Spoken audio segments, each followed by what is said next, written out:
ഞങ്ങളുടെ 12 ഡേയ്സിലെ വർക്കൊക്കെ കഴിഞ്ഞു. അപ്പോൾ ഈ വീക്കെൻഡ് ഞങ്ങൾക്ക് ഓഫായിരുന്നു. ഈ വീക്കെൻഡ് പുറത്തു പോകാൻ വേണ്ടി ഞങ്ങൾ നേരത്തെ പ്ലാൻ ചെയ്തിട്ടുണ്ടായിരുന്നു. പ്ലാൻ ചെയ്ത സ്ഥലം വേറെ ഒന്നുമല്ല, എക്സ്റ്റൻസ്റ്റൈനാണ്. ഇത് നോർത്ത് റൈൻ വെസ്റ്റ്ഫാലിനിൽ തന്നെ ഉള്ളതാണ്. ഇത് സ്ഥിതി ചെയ്യുന്നത് ഹോൺബാദ് മൈൻബർഗ് എന്ന് പറഞ്ഞ സ്ഥലത്താണ്. ഞങ്ങൾ താമസിക്കുന്നത് സ്റ്റൈൻഫോർട്ടിലാണ്. ഈ സ്റ്റൈൻഫോർട്ടിൽ നിന്ന് 2-2.5 മണിക്കൂർ കാറിനാണ് ട്രാവൽ ഉള്ളത് ഈ എക്സ്റ്റൻസ്റ്റൈനിൽ എത്താൻ വേണ്ടി.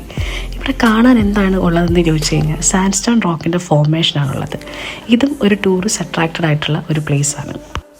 കാറിനൊക്കെ വരുന്നവർക്ക് വേണമെങ്കിൽ ഇവിടെ പാർക്ക് ചെയ്യാൻ വേണ്ടിയുള്ള സൗകര്യങ്ങളൊക്കെ ഉണ്ട്. അതും ഒരുപാട് ദൂരം തന്നെയല്ല, ഇതിൻ്റെ അടുത്ത് തന്നെ ഒരു 2-3 മിനിറ്റ്സ് നടന്നു കഴിഞ്ഞാൽ നമുക്ക് ഈ എക്സ്റ്റൻസ്റ്റൈനിലേക്ക് എത്താനും പറ്റും. ഇവിടെ എൻട്രി ടിക്കറ്റ് ഉണ്ട്, ഒരുപാടൊന്നുമില്ല, €4 ആണ് പെർ പേഴ്സൺ. ഭയങ്കര ബ്യൂട്ടിഫുൾ ആയിട്ടൊരു പ്ലേസാണ്. അപ്പോൾ നിങ്ങൾ 1 ഡേ ട്രിപ്പൊക്കെ പ്ലാൻ ചെയ്യുന്നുണ്ടെങ്കിൽ ഉറപ്പായിട്ടും ഈ സ്ഥലവും നിങ്ങൾ കാണണം. അപ്പം നമുക്ക് നമ്മുടെ നെക്സ്റ്റ് വീഡിയോയിൽ കാണാം. See you on our next video. ചാओ.